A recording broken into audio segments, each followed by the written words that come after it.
이슈 캘린더 시간입니다. 한 주간의 주요 이슈, 정책, 산업 일정들을 쭉 알아보면서 여기에서 또 투자의 아이디어를 얻어보는 시간인데요. 오늘 이 시간 KB투자증권의 김영민 투자정보팀장과 역시 함께합니다. 안녕하세요. 안녕하세요. 네, 비 내리는 한 주가 될 텐데요. 이번 한 주에는 또 어떤 일정들이 예정돼 있나요? 네, 이번 주에 좀 많은 산업 일정들이 대기 중에 있습니다. 네. 그중에서도 좀 시장에 영향이 있을 만한 이슈만 좀 뽑아봤는데요. 먼저 소개를 해드리도록 하겠습니다.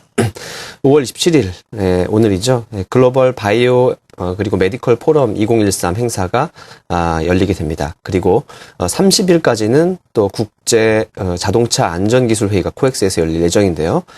안전 편의장치 장착 의무화나 또 자동차 안정성 향상 방안 등을 점검하는 계기가 될 것 같습니다. 그리고 또 같은 날 골든시드 프로젝트가 본격적으로 가동되는데 농식품부 주관으로 이루어지게 됩니다. 그리고 28일에는 신재생에너지 융복합 지원 프로그램이 산업부에서도 추진될 예정이고요. 그리고 29일에는 또 산업부에서 범부처 로봇 산업 정책 협의회가 열릴 예정인데요.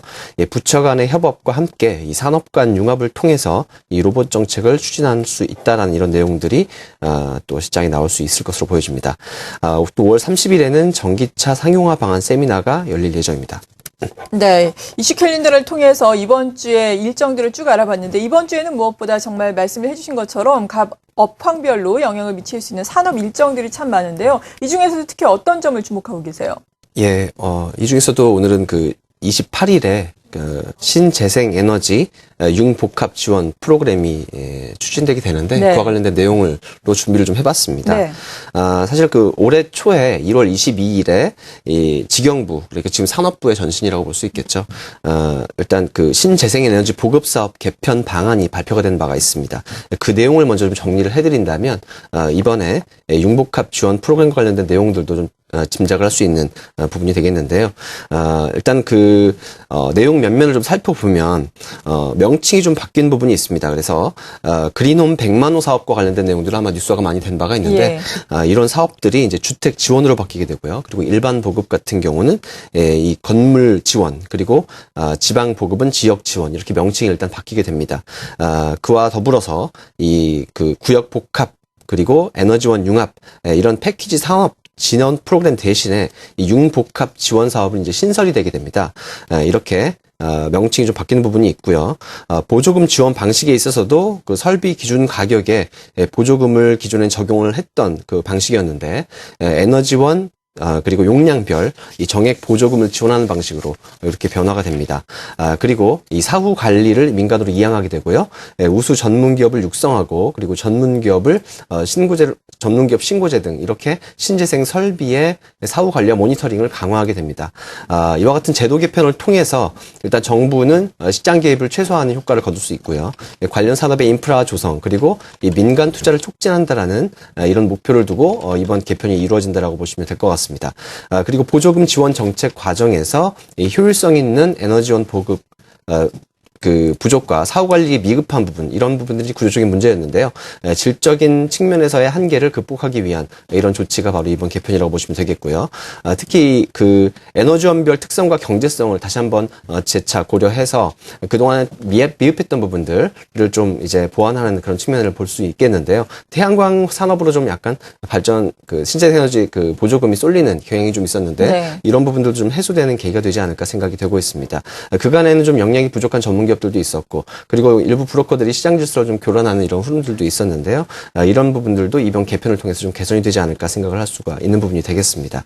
그래서 이 정부 주도의 어떻게 보면 신재생 에너지 사업 육성과 관련된, 그리고 보조금 지원과 관련된 이런 측면들이 좀 더 구체적으로 그리고 효율적으로 집행이 될 수 있다는 측면에서 좀 관심을 가져볼 수가 있을 것 같은데요. 일단은 이런 측면에서 봤을 때 태양광 쪽에 좀 쏠림이 해소된다는 측면에서 좀 풍력 발전에 대한 관심이 좀 높아질 수도 있지 않을까, 이렇게 좀 볼 수가 있겠습니다. 네, 풍력 발전과 관련한 업체들은 그렇다면 어떤 곳들이 있습니까?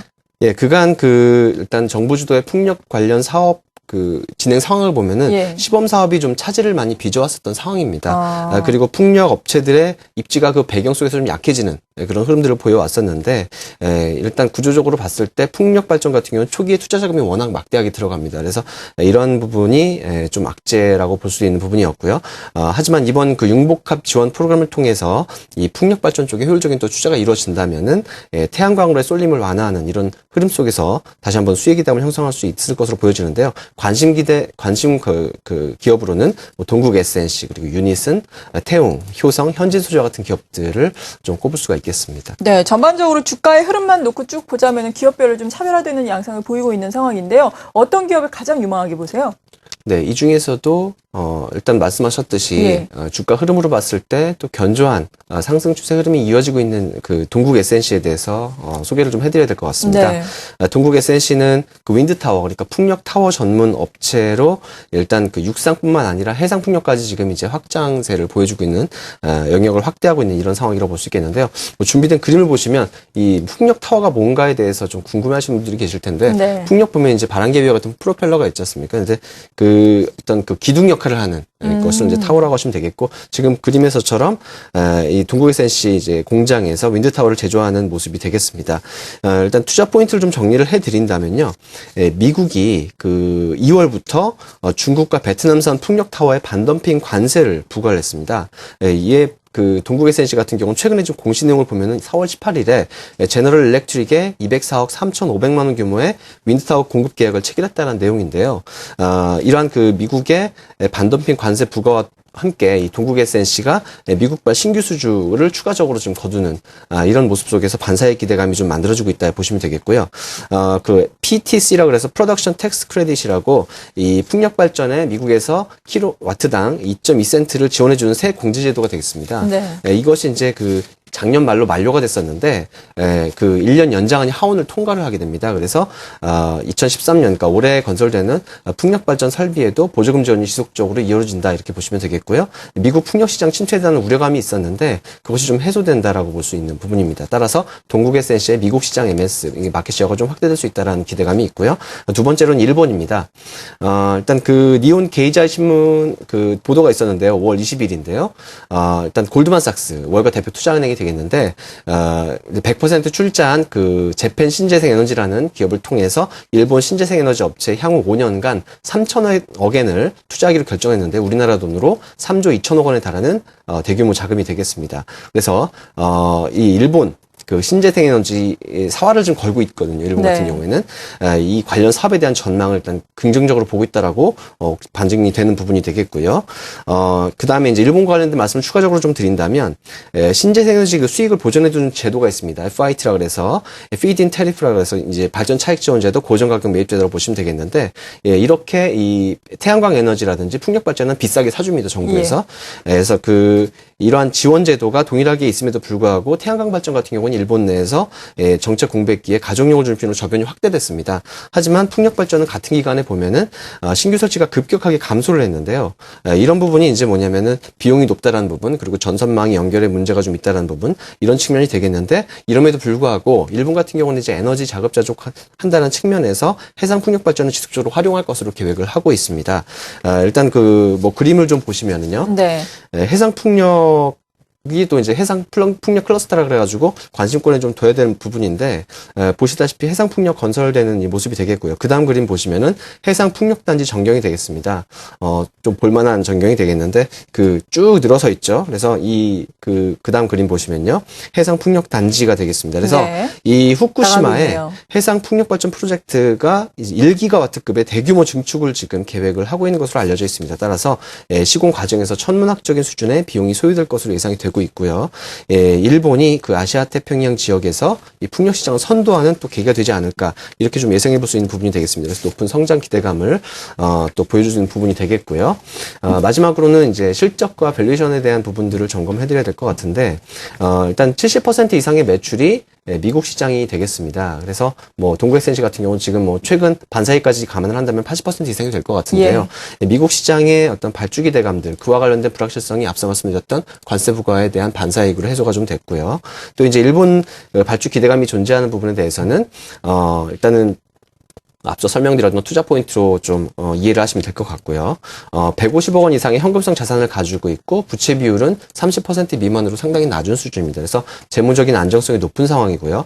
현재 시가총액이 순자산 규모와 비슷한 수준입니다. 따라서 PBR이 1배 수준으로 크게 부담이 없는, 가격적으로는 부담이 없는 구간이 되겠고, 2014년도 올해부터 이제 작년부터 턴어라운드에 성공을 했습니다. 그래서 2012년도 연결 기준 매출액이 전년 대비 19% 정도 증가를 했고, 외형이 확대되면서 원가율이 개선되고 판관비가 절감됐고요. 영업이익은 26억 9천만 원 정도로 흑자를 기록을 했습니다. 따라서 턴어라운드에 본격적으로 성공을 했고, 일단은 작년까지 수주 공백이 좀 있었기 때문에 1분기까지 그 영향이 있지만은, 일단은 올해 초부터는 신규 수주액 작년 말부터 600억 원 넘어서고 있기 때문에 2분기부터는 매출액이 400억 원 후반을 회복할 수 있을 것으로 예상할 수 있어서 네. 이런 부분들이 아마 2014년도 기대감으로 이어질 수 있다고 보시면 되겠습니다. 차트 흐름 잠깐 보시면서 마무리를 할 텐데요. 동국 S&C의 지금 흐름을 보시면 일봉 차트가 되겠는데 보시다시피 저점과 고점을 꾸준히 높여가면서 상승 추세의 흐름이 나타나고 있습니다. 최근에 좀 기관 매수세가 일부 관측이 되고요.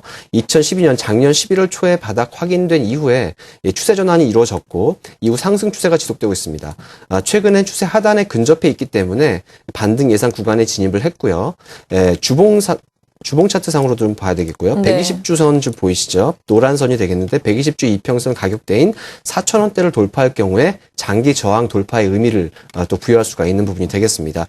그리고 월봉 차트상에서도 보시다시피 하락 추세 상단을 뚫고 올라가는 흐름들이 나오고 있어서 전반적으로 지금 턴어라운드의 기대감이 주가에 반영되고 있는 과정이다라고 볼 수 있겠습니다.